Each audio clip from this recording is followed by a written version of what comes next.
Welcome back to the Chronicles. We're still in chapter 13, and there's loads of stuff in this chapter. And I think, as Pete said in the previous session, there are Christians who take things a bit differently in this chapter, which is all right. And we're just going to try to pull out some of the big lessons here. So we're now looking at the end of the chapter, and this is verse 28, where Jesus is still talking about these apocalyptic things that he's been teaching his disciples. So verse 28 says, "Now learn this lesson from the fig tree.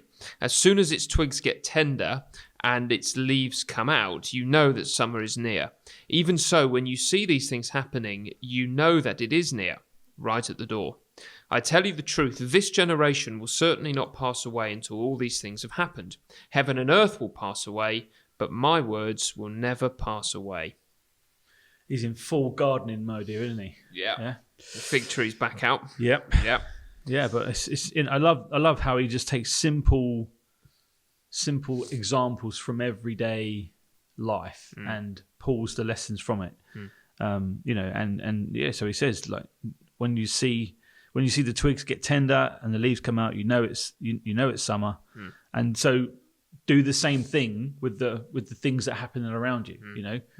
When you see and I guess he's talking about all the other stuff that's just gone. He seems to be, doesn't he? Yeah, and that's how he used the fig tree before as well. Yeah. In chapter 11, it's this idea that when you have leaves, you expect there to be fruit, and that the fruit is soon to come. Summer is near, and in the chapter, he's talked about various signs, hasn't he? Nations rising against nation, and kingdoms against kingdoms, and wars and famines. He's talked about a persecution that is going to come upon the church. They'll be taken before rulers and authorities, and lots of those things did actually take place in this generation. You think of the way the apostles were dragged before authorities, and there were nations rising against nations, Rome against Jerusalem. These things are happening. Even these words here, right at the door. There were probably times where those words were ringing in their ears. And so these signs are indications that the Lord is coming. And although they were in the first generation, they've been in every generation since. And so I think that's the point. We're always to be on our tiptoes, aren't we? Just expecting that summer is coming, Christ is coming. The end is coming. It's not summer is nowhere near us right now as we're doing this. But, it feels like a long way away, doesn't it? Yeah. But in terms of the Lord's return, we're to expect it imminently. And then you've got in verse 30, I tell you the truth, this generation will certainly not pass away until these things have happened. And that can be a little bit confusing in this chapter, can't it? Because people wonder, was this all then fulfilled in this generation, or does this point forward to something more? And I think, as with a lot of kind of prophetic literature, it's the answer's yes. Yeah, the answer's yes, isn't it? It is. It's both and there's that very famous kind of way of describing prophetic literature as looking at two mountains, and when you're looking at it from a distance, you can see the two peaks, but you don't necessarily know what the distance is in between in the valleys, and what kind of time frame we're talking about. But all we can say is, yes, lots of this happened in the generation that was there. Jerusalem was sacked, the temple was destroyed, but there's a further peak that Jesus is mingling here. It's a 2,000 year valley at the moment, isn't it? As we're talking. Exactly. And who knows how much longer. But like you say, from when you're looking at it, it looks like you could hop from one to the other in a jump.